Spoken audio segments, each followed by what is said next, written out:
কিছু প্রেতাত্মা আছে, স্বৈরাচারের কিছু প্রেতাত্মা এখনো আছে আইন শৃঙ্খলা বাহিনীর ভিতরে। সেই কারণে জটিলতা দেখে এখনো আমাদের কিছু কিছু মামলা চলমান আছে।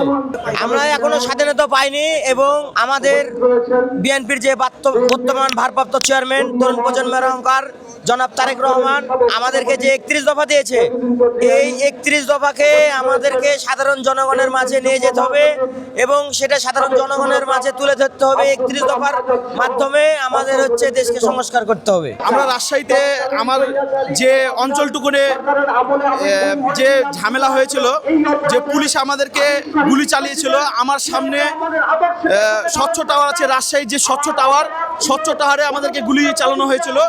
স্বচ্ছ টাওয়ারে ব্যাপক গুলি চালানোর কারণে ঘটনাস্থলে 9 জন নিহত হয়েছিল। টোটাল 9 জনের ভিতরে 2 মহিলার লাশগুলো নদীতে গুম করে দেওয়া হয়েছে।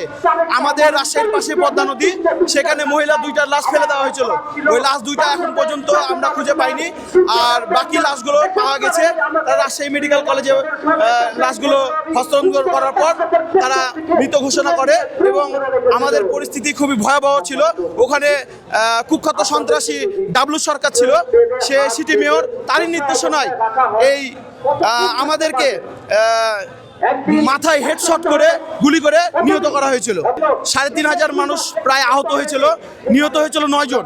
যুবদল ছাত্র দলের কর্মী সর্বোচ্চ বেশি আহত হয়েছিল।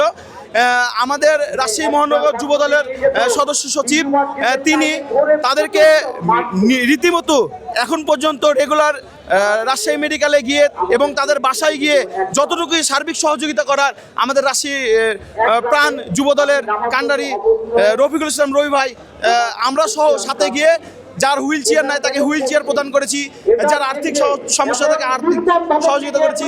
সুষ্ঠু নির্বাচন, একটা ভোট দেওয়ার জন্য তাকে আমরা হয়তো সে আসনে বসিয়েছি, কিন্তু সেই আসন থেকে আজ 1 বছর হয়ে যাচ্ছে, তাদের কোনো কার্যকলাপ নাই। তারা সংস্কার করছে, কিন্তু আসলে কি সংস্কার হচ্ছে আমরা বুঝতে পারছি না, কারণ আমরা কোনো সংস্কারই দেখতে পাচ্ছি না। এখন পর্যন্ত পুলিশ নিয়ন্ত্রণে নাই, মানুষ পেরেশানির মধ্যে আছে, গুম, ছিনতাই, রাহাজানি এবং ভোটের এখন পর্যন্ত রোডম্যাপ দেয়নি। তো আমরা চাচ্ছি এই সরকার দ্রুত একটা ভোটের রোডম্যাপ দিয়ে এবং একটা সুষ্ঠু অবাধ নির্বাচন দিয়ে এই দেশটাকে সচল করে তুলুক। হয়তো আওয়ামী লীগের দোসররা তাদেরকে এই পথ দেখিয়ে এরাই ইন্ধন দিয়ে এই কাজগুলো করছে এবং এর সাথে আরো গোপন কোনো সংগঠন জড়িত আছে।